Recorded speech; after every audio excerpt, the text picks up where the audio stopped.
नमस्कार। शब्द विन्यास 666 पर आप सभी मित्रों का पुनः पुनः स्वागत और अभिनंदन।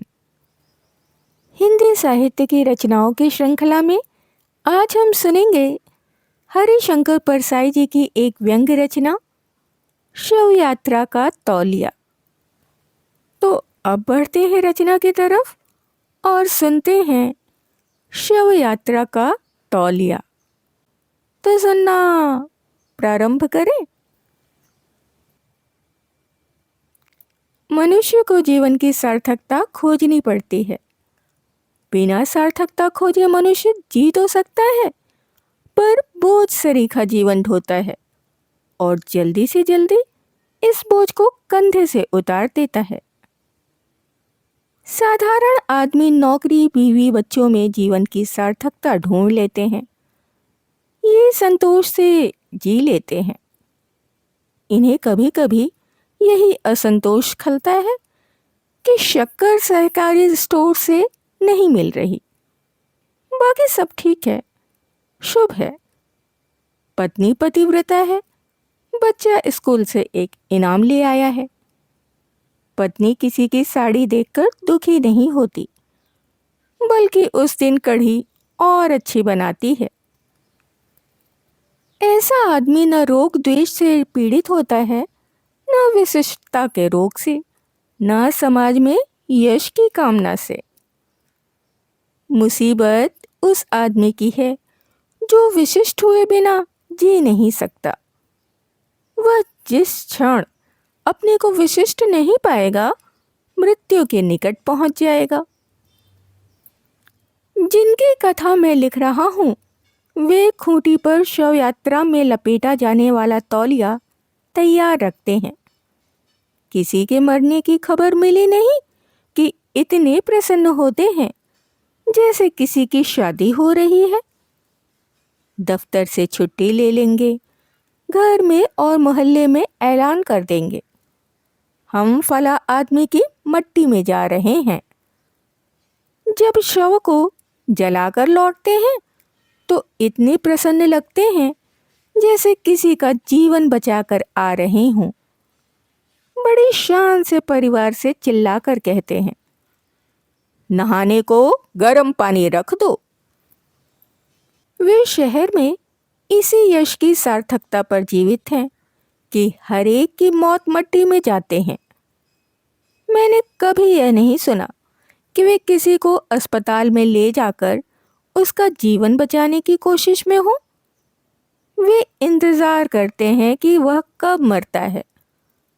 शायद रात भर इसी चिंता में न सोते हों कि कहीं वह जिंदा न रह जाए, वरना सवेरे का मौत मट्टी के यश का कार्यक्रम नष्ट हो जाएगा। एक दिन मैं उनके यहाँ बैठा था। पड़ोस से आदमी आया, घबराया हुआ। कहने लगा, कक्का बहुत सीरियस हो गए हैं, जरा डॉक्टर को फोन कर दूं? वे बोले, भैया फोन तो खराब है, कहीं और से कर लो। मैं जानता था कि फोन ठीक है, पर उन्हें डर था कि कहीं फोन करने से डॉक्टर ना आ जाए और कक्का जी बच न जाए। साथ यह भी कि फोन करने के 25 पैसे लगते हैं।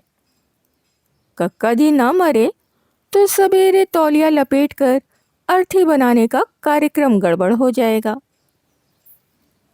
कक्का जी रात को मर गए। वे मेरे भी काफी परिचित थे। मैं गया तो देखा कि वे सज्जन मौत का तौलिया लपेटे अर्थी इस गर्व से तैयार कर रहे हैं जैसे किसी युवक की बारात सजा रहे हों। मैंने कहा, आप बहुत सहृदय हैं। वे बोले, देखो भैया, अपना ऐसा है कि चाहे जिंदगी में जो भी संबंध हो, कोई दुश्मन भी हो, पर मौत मट्टी में हम बराबर साथ देते हैं। धन्य है, मैं मन में कह रहा था। मुर्दे के प्रति इतना प्रेम मैंने कम देखा है। एक आध महीना कोई परिचित ना मरे तो वे किसी को मारने की कोशिश भी कर सकते हैं, जिससे खूंटी पर टंगा मौत का तौलिया सिर से लपेट सके। जिसकी जान बचाने के लिए फोन नहीं करने दिया, उसकी शव यात्रा में वे रोते हुए जा रहे थे और लोग कह रहे थे, भाई आदमी हो तो ऐसा, हर मट्टी में जाते हैं और देखो कैसे रो रहे हैं, जैसे सगा भाई मर गया हो। मैं उन्हें पहले समझ नहीं पाया था। उनके एक सहपाठी मित्र दिल्ली में मामूली लेक्चरर थे। जब भी मैं दिल्ली जाता, वे आंखों में आंसू भरकर मुझे मिठाई का पैकेट देते और कहते, मेरे बहुत बहुत प्यार के साथ गणेश को दे देना। कहना, मैं चाहता हूँ कि वह लगातार आगे बढ़ता जाए। 3-4 सालों में गणेश अर्थशास्त्र विभाग के अध्यक्ष हो गए। मैं जब दिल्ली जाने लगा तो मैंने उनसे कहा, अब तो गणेश भैया डिपार्टमेंट के हेड हो गए। बड़ी खुशी की बात है। मिठाई भेज रहे हैं क्या? वे खिन्न हो गए। कहने लगे, अब तुम ही बताओ, जब ऐसे ऐसे आदमी डिपार्टमेंट के हेड होने लगे तो विश्वविद्यालयों का क्या होगा? आंखों में उनके आंसू तभी छलक आए, मित्रता के कारण। पर वे खूंटी पर टंगे उस तौलिए को भी देख रहे थे कि यह गणेश के काम कब आता है। देखते हैं, पर साला आगे बढ़ता जा रहा है। ऐसा प्रेम मैंने और लोगों में भी देखा है, पर मैं अब उनके घर जाने में डरता हूँ। वह शव यात्रा में सिर पर लपेटा जाने वाला तौलिया मुझे डराता है। मुझे ऐसा लगता है कि तौलिया मुझसे कह रहा है, अपने लिए सिर पर लपेटने का चांस इन्हें कब दे रहे हो? मरने वाले से प्रेम एक अजब चीज है। मैं एक दंपत्ति को जानता हूँ जो जीवन भर लड़ते रहे, मारपीट तक करते रहे। दोनों मुझसे एक दूसरे की शिकायत करते और कहते कि ऐसे जीने से मर जाना अच्छा। एक दिन पत्नी मौत के पास पहुंच गई।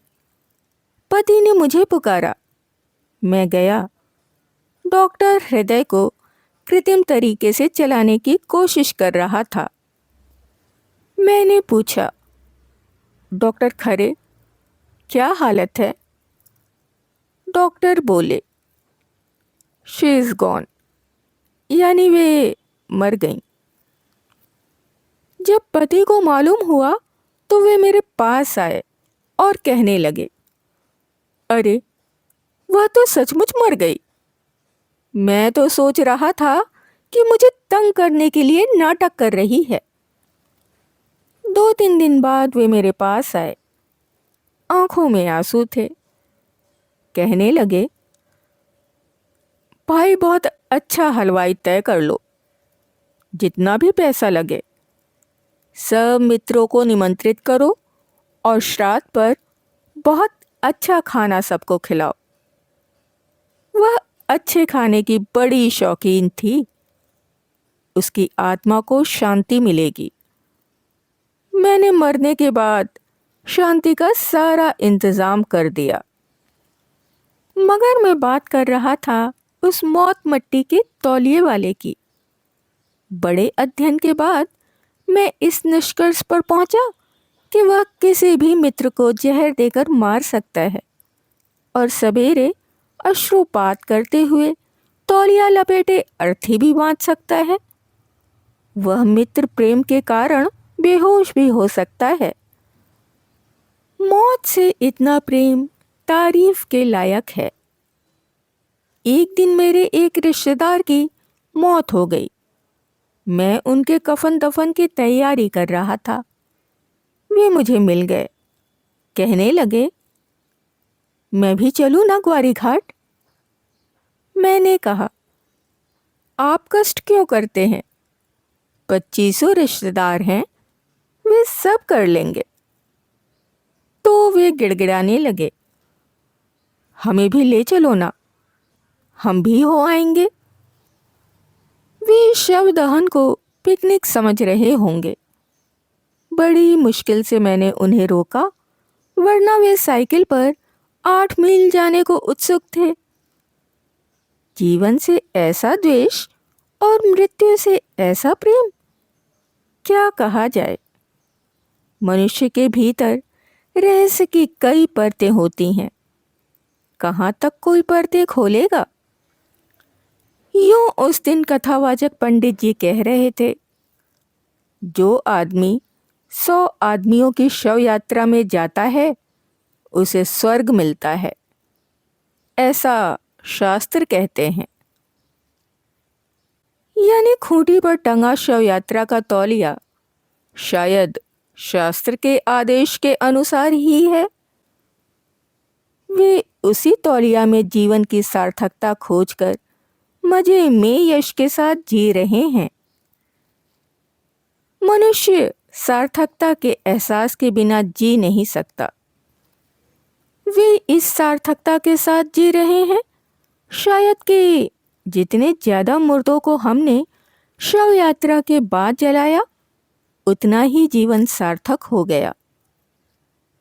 सार्थकता जीवन को जीवन संघर्ष भी देती है और मौत की तरफ भी ले जाती है, दूसरे की मौत की तरफ। मैं जब भी उनके घर जाता हूँ, शव यात्रा के उस तौलियों को देखकर बहुत परेशान हो जाता हूँ। सोचता हूँ कभी ये इस गंदे तौलिए का मेरे संस्कार के लिए भी उपयोग कर सकते हैं। पर वे बड़े प्रेम से बात करते हैं, भोजन कराते हैं। पिछली बार जब मैं उनके यहाँ गया तो वह गंदा मरघट का तौलिया खूंटी पर नहीं था।